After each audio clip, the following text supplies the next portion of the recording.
Merveilleux vendredi, bien-aimés frères et sœurs, béni soit le Dieu, le Père de notre Seigneur Jésus-Christ, qui selon sa grande miséricorde nous a régénérés pour une espérance vivante par la résurrection de Jésus-Christ. Alléluia. Que le Seigneur vous bénisse, bienvenue dans notre partage quotidien.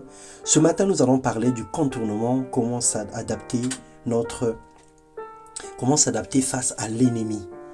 Dans Exode, le chapitre 1, le verset 9 au verset 10, la Bible déclare: il dit à son peuple Pharaon, voilà les enfants d'Israël qui forment un peuple plus nombreux et plus puissant que nous. Nous allons, montrons-nous habiles à son égard, empêchant qu'il ne s'accroisse et qu'il survienne une guerre. Et ils se joignent à nos ennemis pour nous combattre et sortir ensuite du pays.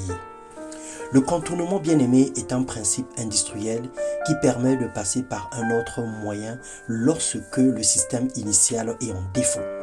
Et dans la vie normale, quand un danger ou obstacle est devant nous, on contourne la situation. On change de chemin, on emprunte d'autres voies. Le diable aujourd'hui a changé de stratégie. Il resserre la vis chaque jour et s'emploie farouchement à persécuter les enfants de Dieu. Gloire à Dieu, nous sommes au courant de ces stratégies et nous savons nous en prévenir.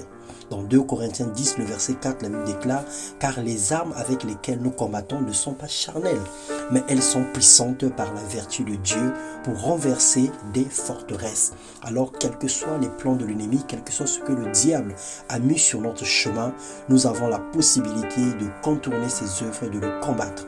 Peu importe le type de combat auquel l'ennemi nous soumet, persévérons et résistons-lui avec une foi ferme. Contournons ses projets et ses plans par la prière, équipons-nous les surprotections spirituelles et gardons nos lampes allumées. Adaptons la technique de contre-attaque relativement supérieure à celle du diable. Autant que l'ennemi nous charge de souffrance, autant notre vie de prière doit croître pour anéantir ses œuvres. Plus on augmentait les travaux des enfants d'Israël, plus ils devenaient forts et nombreux. Pharaon fut consterné par cette situation. Il était tellement en colère parce qu'il n'arrivait pas à comprendre.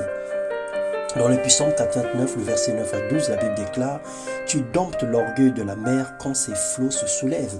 Tu les apaises, tu écrasas l'Égypte comme un cadavre. Tu dispersas tes ennemis par la puissance de ton bras. Bien-aimé, la main de l'Éternel n'est pas courte pour toucher. Le bras du Tout-Puissant est fort pour repousser l'ennemi loin de nos vies. Avec Dieu, nous vaincrons. Ne craignez pas ceux qui tuent le corps et qui ne peuvent tuer l'âme. Craignez plutôt celui qui peut faire mourir l'âme et le corps dans la géhenne, nous dit la parole de Dieu. Alors lorsque nous avons la confiance en notre Dieu, lorsque nous croyons en celui-là, lorsque nous sommes conscients des armes spirituelles que Dieu a mis à notre disposition, nous saurons nous lever pour attaquer l'ennemi. Nous n'allons pas attendre que le diable puisse nous infliger des maladies pour se lever dans la prière et mettre les protections dans notre vie. Mais nous allons chaque jour allumer le feu, mettre les remparts, mettre le Seigneur en avant. Et lui, celui qui envoie pour nous le ministère des anges, a signé pour notre protection, pour combattre pour nous les combats visibles et invisibles. Et nous sortons ainsi vainqueurs et victorieux dans le nom puissant de Jésus-Christ. Amen.